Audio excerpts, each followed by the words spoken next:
Great. I'm going to go ahead and start. Hello, and welcome to Season 5, Episode 3 of ARBinBRIEF, a practical video guide on hand-picked arbitration issues. My name is Yasmine Fulena, and I'm part of the ARBinBRIEF team and currently based in Geneva. I have the honor of moderating today's session on international maritime arbitration, myths, markets, and how it works, featuring Daniella Horton, an international arbitrator with a focus on maritime arbitration based in the United Kingdom, and Marieke Witkamp, an international arbitrator based in Texas. Both have acted as arbitrators in international maritime arbitration, and we are thankful for their time today and sharing their insights on this topic. So with that, let's get started on the discussion. Our first question today is to you, Daniella.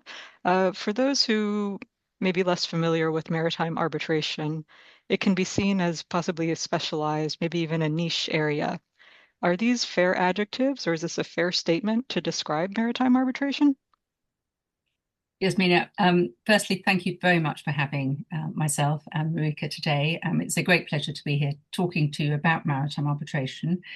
So in answer to your question, in true lawyer form, I could simply say to you, well, it depends on your definition of niche, in so much as if you think of niche as being a small specialized segment, well, I would say that's probably slightly misleading. Without question, maritime arbitration is a specialist area. As we'll hear a bit more about today, everyone involved in it, in terms of the practitioners, they will have maritime expertise. Maritime arbitration that we're talking about today is wholly international, and it fits squarely within the international arbitration world. But I think because there's relatively little crossover between maritime arbitration practitioners and the international arbitration practitioners at large, I think, if you like, maritime arbitration is a little bit of an unknown quantity. I think if you add to that the fact that it is known and recognised, for example, by the IBA guidelines, that there is a small pool of arbitrators who serve that maritime arbitration world, I think what's happened is that if you put together an unknown plus a knowledge of small pool of arbitrators, that there is some assumption that we are therefore small in number of references and therefore somehow fringe or niche. I think what I would like the audience to perhaps have a clear view of is quite the volume of maritime arbitration that goes on. Now, essentially, it's recognised that London is the leading maritime arbitration hub in the world, and we are supported currently by the regional hubs of Singapore and Hong Kong.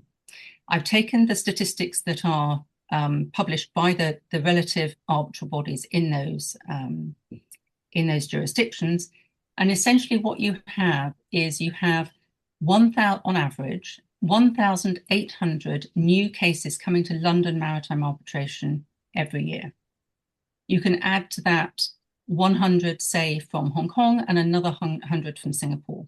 There will be other jurisdictions that have smaller numbers, but broadly speaking, you are talking about at least 2,000 arbitration references per year. So I think against that background, I would say specialist, absolutely. You might also describe us as sectoral, because we are a specific sector of international arbitration. But I think niche would be possibly the wrong side of the numbers. It's a very helpful overview in starting our discussion today. So against that background of we're not quite niche, but there isn't much crossover. Marieke, as an arbitrator that has participated in both maritime and non-maritime arbitrations, what aspects of maritime arbitration might surprise attorneys or counsel who come into this field? Yeah, Yasmin, thanks for the question, and also thanks on my end for being here, for inviting us to speak about maritime arbitration. So yeah, I started in the commercial arbitration world, and I think a few years ago, 4 years, 5 years ago, I got involved in maritime arbitrations. and I was surprised by many things. And I have 5 things I wanted to discuss with you and our audience that our audience knows in which ways maritime arbitrations are really done differently than other commercial arbitrations. And let's start with the fact that most maritime arbitrations are done on an ad hoc basis, so without any supervision from an arbitration institute. We do have ad hoc rules, so the London Maritime Arbitrators Association has their own set rules. Singapore, Hong Kong, and other bodies have that as well. So we do have rules, but we don't have the supervision. And I think a lot of people are not really used to doing ad hoc arbitrations so much, and may think that it's a disorganized way to do your arbitration, but it's really the opposite. The opposite is true for maritime arbitrations. Like Daniella said, maritime arbitrations are handled by a small pool of often full-time maritime arbitrators, and these arbitrators are just specialized in conducting maritime arbitrations under the specific ad hoc rules. And I think it's true to say that if you don't have the supervision of an institute, you do have to know your stuff, and that is really true for maritime arbitrators. What is also very different is the formation of a tribunal. So under those ad hoc rules, if you the standard rules are dictate that you should have a 3-person panel usually, and how you start off is that the claimant sends a notice of appointment or a notice of arbitration, and in that notice it's mentioned which arbitrator is appointed by the claimant, and then the respondent has 14 days to appoint its own arbitrator. And if they don't do that, then under the ad hoc rules, then the claimant's arbitrator becomes the sole arbitrator. So that was a new thing for me. But if the respondent does appoint an arbitrator, then you have a 2-person arbitrator, and that's how it usually stays that way. So only a chair is only necessary if you go to a hearing, which is not often the case, or if the two arbitrators run into a disagreement about a decision they have to take, and then they will appoint a chair to have a majority decision. But most cases will be run by a two-man tribunal. That's quite different from other arbitrations. Once the tribunal is established, this is my 3rd point, the timetable kicks in. So all the ad hoc rules, London, Singapore, Hong Kong, have their own timelines for submissions in the rules. So you don't need to have a case management conference or an exchange about procedural timelines. You just start after the tribunal has been put in place. Then the claimant knows, I have 28 days to have to submit my claim submission, 28 days then for respondent, and then 14 days if there's no counterclaim for a reply. So in 2.5 months, all the submissions can be exchanged. Submissions generally are not so lengthy, are quite focused, and of course contain evidence, but it's a very condensed exchange of paper, which keeps the references manageable and focused, as I said. As I also mentioned, most procedures do not go to a hearing, but are decided on the documents only. Last point, what surprised me is that a lot of arbitrations do not go to an award or in the first place. I think about 50% of the cases are settled after the notice of appointment has been sent out. And then if there's some startup of the reference, then of those, the remaining 50%, about half of them also settle. It's a very commercial process in the end. So maritime arbitration professionals or maritime professionals are commercial people. They don't do an arbitration just for the fun of it. They really want to resolve their issue, and they often do that during an arbitration reference. These were my 5 points. There are 5 incredible points that do distinguish maritime arbitration from other types of arbitration that our audience may be familiar with. Thank you. Maybe, Daniella, continuing on the specificities of maritime arbitration, you mentioned three seats that come up frequently. Why does London remain the dominant seat for maritime arbitration? Why hasn't this changed over the last couple of years? I think in order to answer that for you in a meaningful context for the audience, what I'd like to do is I think it would be helpful to explain how London became the leading hub, and therefore, I think for those reasons, remains so. A couple of the factors, and I really need to go back right into history now. I'm going back to the 1700s. Essentially, Britain is an island. So we had a strong shipbuilding and seafaring tradition. We almost had maritime in our blood, if you like. Geographically, and you have to picture where Europe is just going off and discovering the new world, the Americas. So there we were, Britain with Europe, right in the center between the Americas and Asia. So in that sense, we were geographically, if you like, well placed for commerce.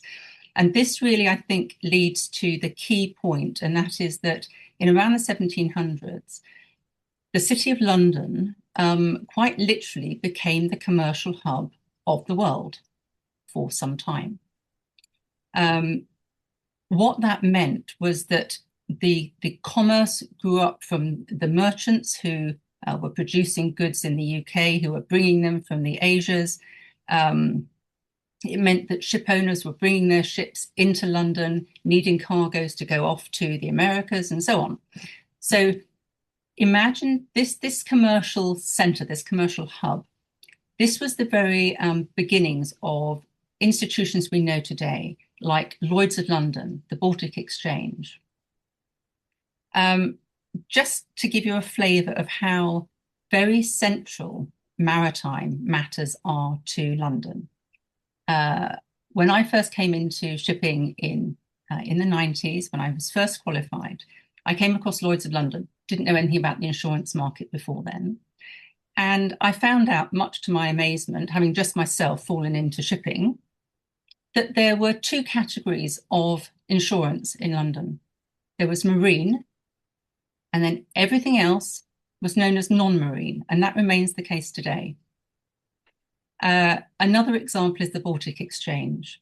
The Baltic Exchange brokers, that's where the LMAA came from. We may or may not have time to get into that today. But essentially, the Baltic Exchange brokers were the brokers who, up until late into the 1990s, fixed over 90% of the charter parties, the leasing of the vessels, between ship owners, cargo owners, ship owners and charterers. Over 90% were fixed face-to-face in London by Baltic Exchange brokers. So essentially, you can imagine the physical world of shipping commerce has been in London for hundreds of years. And I think, therefore, it's very natural that a cluster of maritime services grew up around that commercial maritime hub. And by that, I'm talking about your lawyers, your solicitors, your barristers, your arbitrators, your judges. You'd have specialist banks dealing with ship finance. You will have the seafarers who've come back on shore. They will be acting as expert witnesses, as maritime surveyors or marine engineers. It's still the case that London has the largest cluster of maritime services in the world. And so I think the natural organic way in which that cluster of services grew up, the fact that it still exists today, may be one factor. I think one thing I would like to highlight is that it's not for want of change around the maritime industry. So I've explained how we got there in the first place. But around, say, 30 years ago, essentially the physical world of shipping pivoted quite quickly from Europe to Asia. What that meant was that suddenly in Europe, all of our shipyards more or less disappeared, not quite overnight, but over a brief period. Shipbuilding is now almost wholly undertaken in Japan, South Korea, and China. That's it. But those parties have still chosen to keep maritime arbitration in London as their dispute resolution forum. Think about the ports. Southampton used to be one of the biggest ports in the world.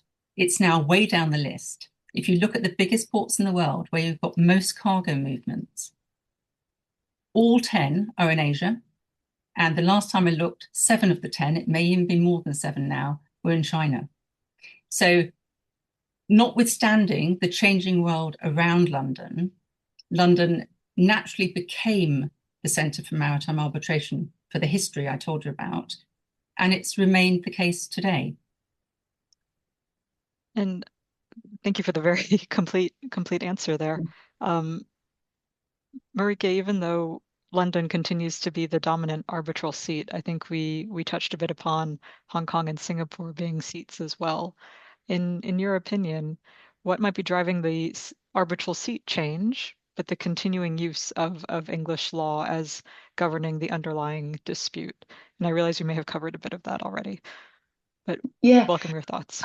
Yes, happy to speak about it. Yeah, we call that if you have an seat in Hong Kong and Singapore, but still with English law as the applicable law to the contract, we call that a hybrid clause.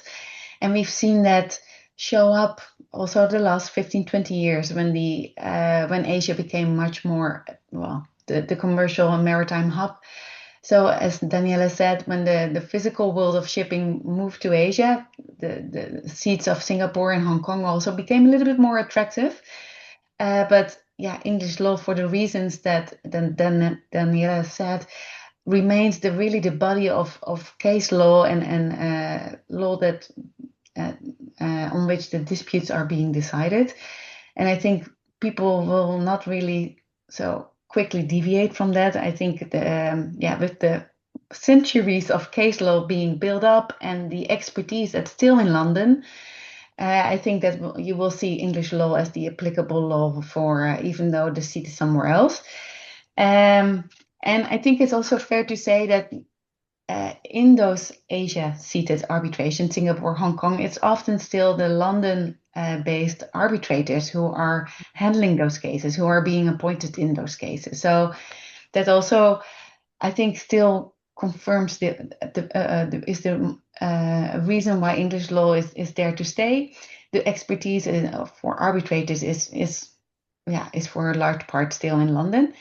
And I think what's also interesting to see, so we've seen Hong Kong and Singapore for the last 20 years having a stable caseload of about 100 disputes per seat. What we see now is that Dubai comes up also. I don't really have their numbers. So I'm not sure how many cases they are done. But we see, so Daniella has seen that. I've had a discussion with the Dubai International Arbitration Center in November, and they said, well, shipping is on the rise here. And what they see, and what the deputy registrar told me about those cases, he said, what is really interesting is that we have the 𝗔𝗥𝗕𝗙 seat, but we have English law as the applicable law. And that was for him also something different from his usual cases. And in 80% of the shipping disputes, it's still English law. So there's a little bit more information. No, thank you. And moving now to a different part of the maritime arbitration sector, primarily to the disputes themselves. So, Marieke, how would you define the core types of issues that come up in maritime arbitration? In a nutshell, what would they be? Yeah, well, Daniella just mentioned the word. It's charter party. Charter party disputes are really the core of maritime disputes. So these are disputes about the hire and operation of a ship, and that includes, for example, delays of a ship, performance issues, and fuel problems. So in a nutshell. And Daniella, with your expertise that you bring to this discussion beyond the charter party disputes, what other types of disputes or issues have come across your desk or might maritime arbitrators see during their tenure? For sure. What you have to think about is the charter party is simply the lease of the vessel between a ship owner and a charterer. For every charter party, there will be a cargo. There will be a sale of the cargo. There's a number of players that the audience might not be so familiar with. For every single charter party, you'll have your ship owner and charterer. You'll also have your shipper at one end at the load port and your receiver at the discharge port. Alongside that, you will have a seller of the goods and the buyer of the goods. But the seller isn't always, or indeed invariably isn't, the shipper. And the buyer, the buyer is not necessarily the end receiver. And so you have bill of lading claims, cargo claims. Essentially, they tend to relate to condition of cargo. Is it in the same condition that it was put on the ship? Cargoes can get wet, they can go rusty. If they're perishable, they can get infested. Alongside that, you will have the sales contract, because a lot of parties, either buyer or seller, one or the other, will charter the ship. They will want their sales contract to have a dispute resolution clause which mirrors that of the charter party, and therefore you will have sales contract disputes of varying types. Alongside that, you will have really everything to do with the ship that's international. Think about the crew. There will be manning contracts. There will be, think about the fuel. There will be bunker contracts. They will all generally have a maritime arbitration clause. I could go on. The shipbuilding still comes primarily to London Maritime Arbitration. Shipbuilding has expanded into, for example, floating platforms, offshore platforms. That has followed suit in line with the shipbuilding contracts. We now see wind turbine contracts following suit. So you could pretty much say that anything maritime related, anything that floats tends to come to maritime arbitration. So it's much broader than the pure core shipping, although obviously that is at the core of it. Anything that floats comes to maritime is a nice quip, maybe for our today's or episode. Not, of course, as the case may be. Maybe given that, I think it's probably well understood, but if we could still get your perspective, Daniella, on why is arbitration still the chosen forum then for maritime disputes? Why haven't parties decided to potentially go to a domestic court in a nutshell? So I'm conscious of time. Sorry, we've already talked way too much. I think there are two factors that draw maritime industry to arbitration. I think that is, firstly, by definition, the parties involved, we're talking about carriage by sea here, not domestic shipping. By definition, the parties are in different countries, often even different continents. They will have different regimes of law. And so arbitration effectively offers them a more neutral forum. Neither of them know each other necessarily. They wouldn't necessarily be happy to go to the court of the other party. I think the other, I think that's the primary reason. I think that must have been how it all came about. I think the second reason is that back in the day, maritime arbitration in London had, it was peer determination. It was basically senior brokers within the Baltic Exchange settling disputes of junior brokers who went to them with a problem. Out of that came the LMAA. And the LMAA to this day still has an element of that peer determination, because everybody involved as an arbitrator will have, they won't just know about maritime arbitration and they will have had their own maritime expertise. You have your technicians who are your master mariners, your marine engineers who've come on shore and become arbitrators. On the other hand, we have a lot of lawyers by trade, but almost all of them have also had some element of working perhaps in-house, working for an insurer, working for a ship owner. So I think those are the two key points for arbitration. It's the fact that it's comfortable for the parties from different countries, and there is still that element of your arbitrator knows the business you're bringing to him or her, obviously. Of course, and again, conscious of the time, we'll look to conclude today's discussion with our last two questions with takeaways for the audience today. So, Marieke, in your opinion, what is one or a few important issues that parties should understand before they enter into a maritime arbitration? Yeah, I have two things to really pay attention to. So first, on process, know your seat, know the governing law and of your contract, and know the procedural rules. It's often, in our following discussion, it's often LMAA rules in London, but it's not always the case. Just check and check the rules. because they will generate the timetable that will govern your arbitration. And second, get yourself a maritime specialist if a dispute is on the horizon. This is, I think something that you can pick up from our discussion. Maritime arbitrations are done differently and are run by people who are used to it, both from a subject and from a procedural perspective. So you need to have somebody in your corner who has that expertise. Thank you, Marieke. And Daniella, our last question today is for you. Drawing on your expertise, what are the primary points or lessons you would like the audience to take away from our discussion today? I think what I would say to the audience today is, in a very brief nutshell, that maritime arbitration is wholly international in nature, and it sits firmly within the international arbitration world, even though it's not perhaps so well known to others. Essentially, yes, it's ad hoc, but it's a well-oiled machine. Arbitrations are run by full-time arbitrators, broadly. Certainly most of the full members of the LMAA are full-time arbitrators who have a caseload of upward of 1,800 to 2,000 cases per year. So, and I think the other difference that's really important is that all our arbitrators are not purely lawyers. They are often lawyers and or technicians with their own practical knowledge of the shipping industry. So yeah, we're a specialized sector in the international arbitration world. A specialized sector and very impressive numbers with 2,000 cases in a year. Daniella and Marieke, thank you very much for your time today. This is a truly fascinating topic, and we've only scratched the surface in our time, but I think we've also covered a lot of topics, which has given a good flavor for maritime arbitration. We could, of course, continue this for much longer, but we are coming up on our time. For those joining the Q&A session just afterwards, our AAA ICDR colleagues have dropped the link in the chat box. We will be opening that platform very soon. Please join us there. And to join, for those of us joining us on YouTube or live and will not be joining the Q&A session, this concludes our discussion today. To join future ARBinBRIEF sessions, please follow us on LinkedIn, like and subscribe to our channel, where you will find information about the next ARBinBRIEF session for Season 5, Episode 4.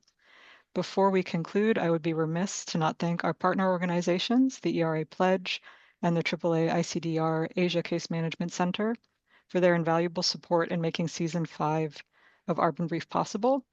We would also like to thank our supporting organizations who have supported the marketing of this episode and many others around the world. Thank you very much for joining us.